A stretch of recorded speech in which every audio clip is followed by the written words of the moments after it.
Hello, my name is George Janji, and I'm here to talk to you about Sacramento, California. This was really an awesome exercise for me because, as I'm going to mention later in the presentation, that I am planning on working here, even though I'm native to Los Angeles, but this is where life is calling me. So, grateful for this exercise, and here we go. Let's see what we learned here.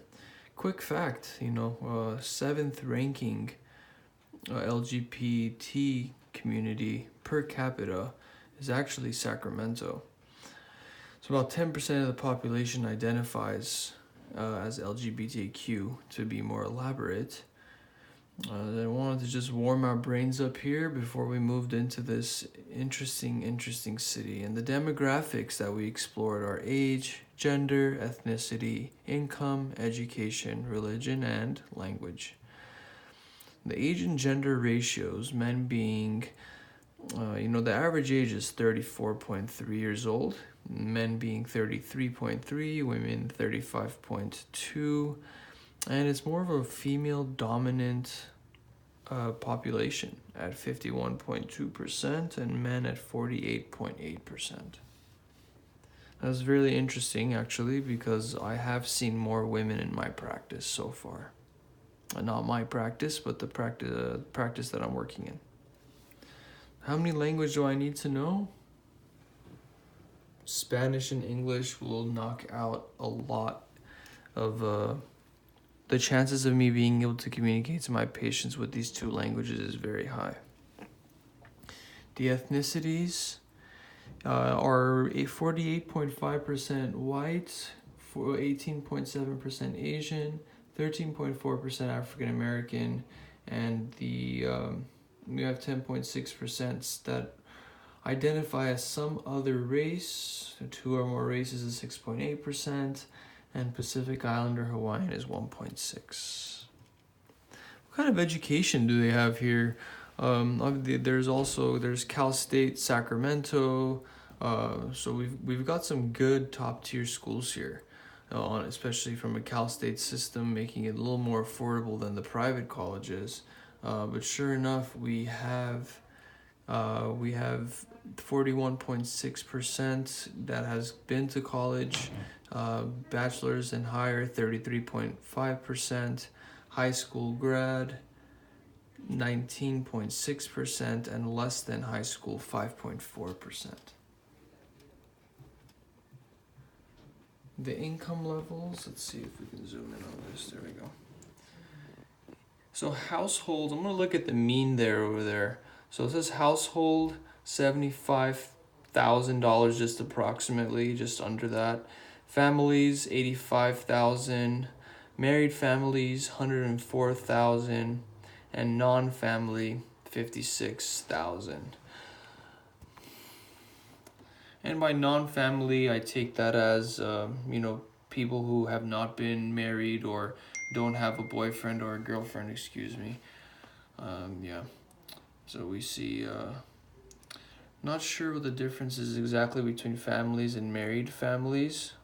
Just based off of feeling, I take it that married families include children here, and families over here they have children as well, but they've taken off and created families of their own. Religions. Mostly Christian, There's also Buddhists and Muslims and also Hindus. But if I were to put a hierarchy on it, actually non-denominational is first. I take it these are spiritualists or a mix of all of the variances of spirituality. Then you have Roman Catholic, which is a branch of Christianity, Mormon, Assemblies of God, Southern Baptist Convention.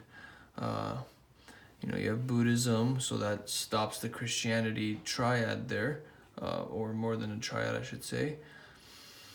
Baptist also, so we have 5, you Methodist, there we go, 6 branches of Christianity there.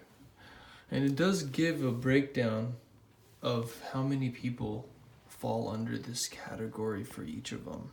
And what I like about this chart is that it talks about how many synagogues and churches are also here as well.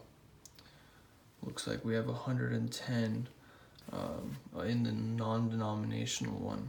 So it's worthy to explore to see if we can get some chiropractic patients just to market myself at these churches and see if we can do some sort of talks and communicate in their language and just their hierarchy of what's important to them when it comes to religion, and see how chiropractic or some sort of neurology or nutrition, any services we offer can help them express their religion at a rate that seems appeasing to them, because it makes sense to me why coming to a chiropractor would improve the spiritual health of someone and the way they practice. Some interesting public health announcements. These are the ones that were just right the first thing on the page. So I wanted to share these with you. Prevent wildfire smoke inhalation. Illness related to vaping. There's a tobacco education program that's very active. Vaccinations, 3 of them actually. The flu vaccine, and they're quite urgent about this one. Back to school vaccines also. And if you plan on traveling, there's also a list of vaccines regarding where you're going and what you should look into getting. There are also skin creams that have mercury. We know this to be true everywhere. However, Sacramento, I guess, stumbled upon this, and they feel it's important to communicate this with their population. A couple other ones, I should say 3 other ones. Preconception health campaign. This is really cool. Registered nurses will assist mothers who are getting pregnant for the first time. That was awesome. Syphilis is on the rise in Sacramento, so some sort of STD prevention is always, any community really is going to talk about STD in some way, shape, or form outside of the doctor's office. So that's also apparent here, and it was interesting how syphilis is on the rise also. And that's certainly not okay, because syphilis can be very neurodegenerative in its tertiary stage. So I was happy to see that it's being announced. I was not happy to see that it is a problem. Mental health, art exhibits put throughout the city by different museums and fine art centers, just to see, the art of people affected by mental illness. And they have several dates if you want to go check it out. And by what I meant by if you want to go check it out is, if you're interested, there are certain dates, and this website has those dates, so you can go and go see for yourself. Now, the uniqueness of this area inspires me to learn more and to serve them with chiropractic.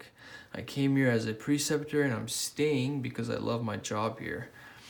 There are 180 chiropractors in Sacramento, and we separate ourselves by practicing applied kinesiology, which should be really called applied in physiology, as we really try to find the root cause, as cliche as that sounds, but really though, the muscle, the somatic response of the brain after a cutaneous challenge, like a pinch or a rub on any certain part of the body, tells us a lot of information. So as applied kinesiologists, we like to ask questions from a functional medicine, functional neurological, and functional nutrition perspective to get to the bottom of what the patient needs.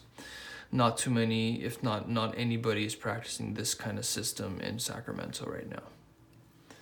Now, cultural proficiency, this was huge for me, and based on the book that I was recommended by Patty Rose, I ended up reading the appendices, and sure enough, the ones that I included in this presentation are the ones that really stuck out to me. One being, starting this one over here, demonstrating diversity through art and posters. I'm just going to go down the list here. Avoid languages with negative stereotypes. I think I unconsciously do avoid it, but I want to just mention it because it's so important. And have magazines that demonstrate multicultural information in the waiting area or in the treatment area. Disregard physical appearance when inspiring them to live their best life. This was so good. I tend to, when I want to change someone's life, I tend to speak to them as if like I'm speaking to their senses, and their senses already are distorted, because that's the reason why they're in the office in the first place. Is their body's communication systems is malfunctioning, and if that's why they're there in the first place, speaking, advising them, through their sensory awareness is, I think, a not the smartest way of going about it. It's like, let's speak through the soul. Let's really find out what's important to them and speak through their soul so that we can inspire them to live a better life. And no soul will have, there's no physical appearance that will diminish the light of someone's soul. So I would like to speak through that. Encourage the patient to bring a translator with them. That's huge. I had this happen once already. Have Spanish-speaking staff members make an extra effort to study the cultures that live around me and attend workshops in order to make this happen. My favorite one, the meaning of value of medical treatment and health education may vary among cultures. Really finding out what culture they're coming from and being proficient at it via studying, via experience, via intuition, via respect, it can transform the conversations that happen in the office. And this is my bibliography, and I really want to say thank you for this experience, because I'm excited to treat Sacramento in my ways and in my wisdom, and this project definitely helped. So thank you very much.